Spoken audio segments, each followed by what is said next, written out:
In this bulletin, lockdown of Suva and Nosori begin tonight. Australia to provide more COVID vaccines. And over $10 million paid out in government assistance.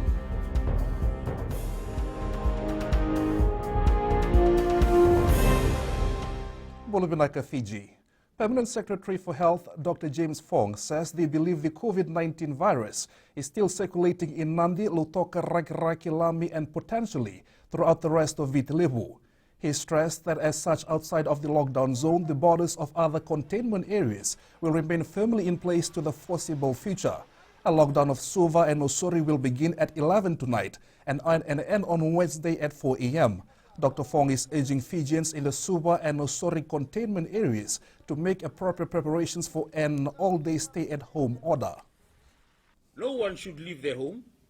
No businesses should be open except those that have been given explicit permission to operate.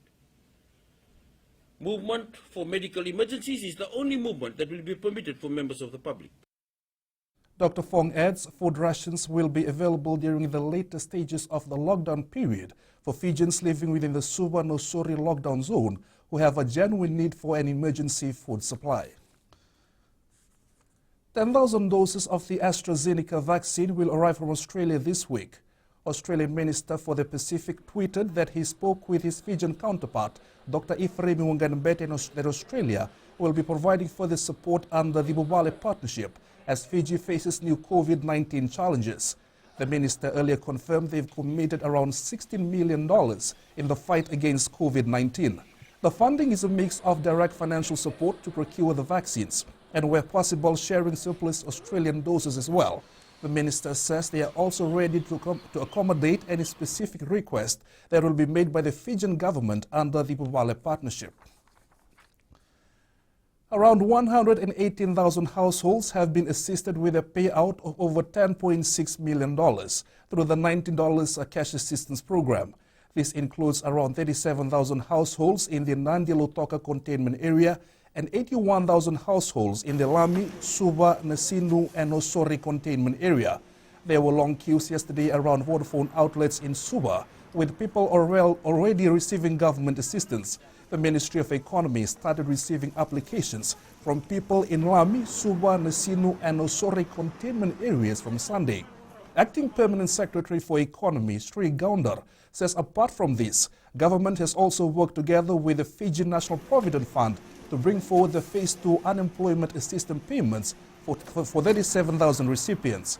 The payment was scheduled to be due next week, but this has been paid last night. Gaundar says members can access these funds today. More Fijians are doing their last-minute shopping at convenience stores, including service stations, instead of going to supermarkets. FBC News visited convenience stores in the Suva area this morning and saw dozens of people lining up with empty shopping bags. Samuela Kurumara says the need to manage his time well today so he could go to the hospital. Hence, shopping at the supermarket was not an option. Safer, massive to come to convenience store, and you won't take crowds by coming to convenience store because you come, you get what you need, and there's no hassle, there's no pressure on you. So it's easier for me to come to convenience store to get the groceries that I need and go back home. Essentials would be the biscuits, the noodles, oils, sugar when we get the stock, Raw Life, cigarettes and recharge cards. The pandemic in Fiji right now is only a spark, according to Permanent Secretary for Health Dr. James Fong.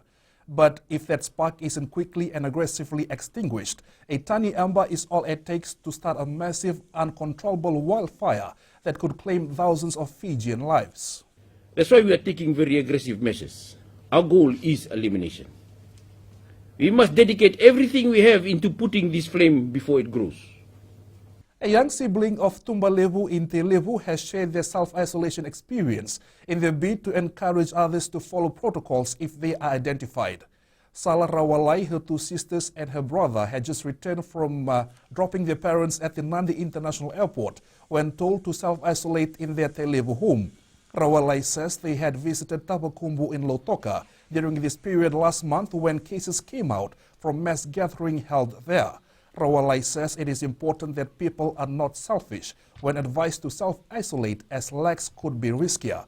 The Rawalai siblings said their time in isolation has allowed them to strengthen their bonds. It's not just for our own benefit, but also for the benefit of those around us. Our dad's brothers across the road that came over, helped also bringing food rations, but they couldn't bring it right to the door. A few reports of some church leaders breaching the COVID-19 safety protocols have been recorded over the past few days. Methodist Church of Fiji General Secretary Reverend Elias Naivalu is disappointed with some church ministers and lay preachers breaching the social gathering restriction.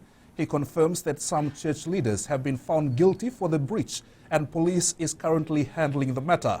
He adds these actions are uncalled for and the church continues to encourage divisional and circuit leaders across Fiji to lead by example.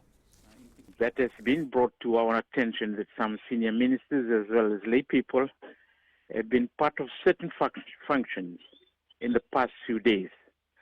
Some of these cases have been reported to police. Up ahead, Olympian enjoys Major League Rugby and 50% pay cut for men in black.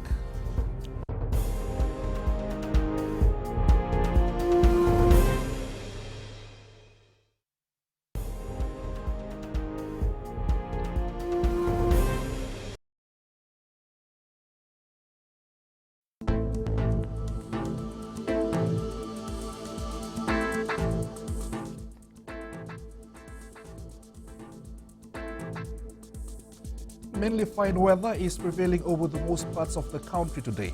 Expect brief showers by late afternoon. That's FBC News now. Join us for our 1-hour major bulletin at 7 p.m. And be sure to download the FBC app to access the latest in news, sports, and live radio broadcasts from any of our 6 FBC radio stations. Stay safe and good afternoon.